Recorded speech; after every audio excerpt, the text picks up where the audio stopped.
పేరుకు పసిబిడ్డే కాని నిజానికి కసిబిడ్డలే. పేరుకే పసిపిల్లాడు, ఆటలో మాత్రం కసి కసి కనబడతా ఉంటుంది. మనం కూడా 13-14 ఇయర్స్ ఉన్నప్పుడు క్రికెట్ ఆడినాం.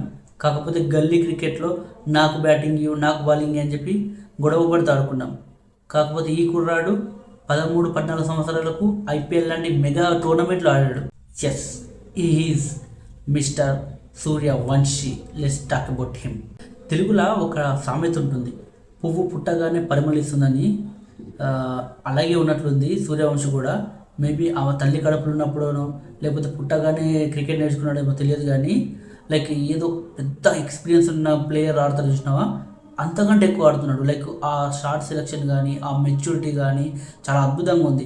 లైక్ లాస్ట్ ఇయర్ మనం చూసినప్పుడు సూర్యవంశిని ఓన్లీ హిట్టింగ్ చేస్తాడేమో అనిపించింది, కానీ ఈ ఇయర్ కొన్ని ఇన్నింగ్స్ చూశాను, చాలా మెచ్యూర్డ్గా ఆడాడు, చాలా అద్భుతంగా ఆడాడని చెప్పాలి. సో ఆ ఇన్నింగ్స్ అన్నీ చూశాక నాకు ఏమనిపించింది అంటే ఖచ్చితంగా సూర్యవంశి గురించి ఒక్క వీడియో అన్న చేయాలనిపించింది. సో అందుకే ఈరోజు పని పెట్టుకొని మరి సూర్యవంశి గురించి మాట్లాడదామని చెప్పి కూర్చున్నాను. చిన్నప్పటి నుంచి అలా ఫాదరు సూర్యవంశిని క్రికెట్ మ్యాచ్లు చూడడానికి కూడా తీసుకెళ్లేవాడు, క్రికెట్ నేర్పించాడు, ఆడాడు. బట్ ఎంత ఆడినా ఎన్ని క్రికెట్ మ్యాచ్లు చూసినా సరే ఒక 13 ఇయర్స్కు ఐపీఎల్లో సెలెక్ట్ అవ్వడం అంటే like almost impossible thing. But దాన్ని పాసిబుల్ చేసి చూపించాడు. ఆ ఆర్ఆర్ కూడా ఎలా నమ్మకం వచ్చిందో లైక్ ఏ కాన్ఫిడెన్స్తో వెళ్ళారో తెలియదు, కానీ వాళ్ళు కొన్నారు. ఆర్ఆర్ సూర్యవంశిని కొన్నప్పుడు ఏముండే అంటే నా ఫీలింగు, మేబీ ఫ్యూచర్ ఇన్వెస్ట్మెంట్ కోసం లైక్ ఒక 13-14 ఇయర్స్ బాబుని కొంటే లైక్ 15-16 ఇయర్స్లో ఛాన్స్ ఇచ్చినా కానీ అట్లీస్ట్ ఒక 35 ఇయర్స్ వరకు అంటే అట్లీస్ట్ ఒక 15-20 ఇయర్స్ ఆర్ఆర్కి ఆడతారు కదా అని చెప్పి వాళ్ళు కొన్నారేమో. లైక్ ఇమీడియట్గా ఛాన్స్లు అయితే ఇవ్వరేమో అనుకున్నాను. కాకపోతే వాళ్ళు కొన్న ఫస్ట్ సీజనే మిడ్ ఆఫ్ ది సీజన్ అయినా సరే సూర్యవంశికి ఛాన్సులు ఇచ్చారు. ఇచ్చిన మ్యాచ్లు తక్కువే, కాకపోతే ఆ ఛాన్స్ ఇవ్వడమే చాలా గ్రేటు. సో ఛాన్స్ ఏదైతే ఆర్ఆర్ ఇచ్చారో దాన్ని ప్రాపర్గా యూటిలైజ్ చేసుకున్నాడని చెప్పాలి. ఫస్ట్ మ్యాచ్ ఆడే టైంకు Suryavanshi age just 14 years 23 days ఏమో ఉంది అంతే. ఫస్ట్ మ్యాచ్లో 20 బాల్స్లో 34 రన్స్ చేశాడు సూర్యవంశి. సో బాగానే అనిపించాడు, హిట్టింగ్ కూడా చేస్తున్నాడు. కాకపోతే నాకు ఏమనిపించింది అంటే కొంచెం ఫస్ట్ మ్యాచ్ చూసినప్పుడు లాస్ట్ సీజన్లో షార్ట్ సెలెక్షన్ అనేది కొంచెం బాగలేదేమో, అన్ని బాల్ హిట్టింగే పోతున్నాడు. సో ఇది ఎక్కువ రోజులు ఆడలేమో అనుకున్నాను. సో సీజన్లో ఫస్ట్ మ్యాచ్ 34 రన్స్ చేశాడు, సెకండ్ మ్యాచ్లో కూడా కొన్ని రన్సే చేశాడు. సో థర్డ్ మ్యాచ్ వచ్చేసరికంటే సెంచరీ చేశాడు. సో ఒక 14 సంవత్సరాల కుర్రాడు ఐపీఎల్లో సెంచరీ చేయడం కూడా పెద్ద మ్యాటర్ కూడా కాదు. సరే చేశాడు అనుకుందాం. That to second fastest century. Gayle 30 బాల్స్లో సెంచరీ చేశాడు. గేల్ ఆ టైంకు విధ్వంసకరమైన బ్యాట్స్మెన్ ఈ వరల్డ్లోనే. చాలా ఎక్స్పీరియన్స్ ఉంది, ఇంటర్నేషనల్ క్రికెట్ ఎక్స్పీరియన్స్ ఉంది, ఐపీఎల్ ఎక్స్పీరియన్స్ ఉంది, అన్నీ ఉన్నాయి. సో అలాంటి గేల్ 30 బాల్లలో సెంచరీ కొట్టాడు. Suryavanshi age 14 years. So 14 years ఉన్న ఒక అబ్బాయి 35 బాల్లలో సెంచరీ కొట్టడం అంటే it's not a simple thing, చాలా గ్రేట్ థింగ్ అని చెప్పాలి.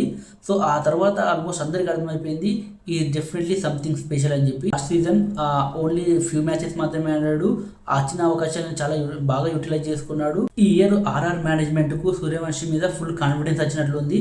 ఇక ప్రతి మ్యాచ్ ఫస్ట్ మ్యాచ్ నుంచే సూర్యవంశిని ఆడిపించడం స్టార్ట్ చేశారు. సూర్యవంశి కూడా చాలా అద్భుతంగా ఆడాడని చెప్పాలి. ఆరెంజ్ క్యాప్ విన్ అయ్యాడు. 15 ఇయర్స్ ఉన్న ఒక అబ్బాయి ఐపీఎల్లో ఆరెంజ్ క్యాప్ విన్ అయ్యాడు. 776 రన్ చేశాడు. చాలామందికి ఇది ఇంపాసిబుల్ థింగ్ అనాలి. చాలామంది ఇంత స్కోర్ చేయడానికి చాలా కష్టపడ్డారు.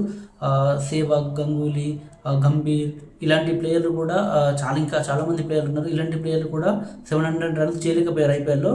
కానీ ఒక 15 సంవత్సరాల కుర్రాడు 700 రన్స్ చేశాడు.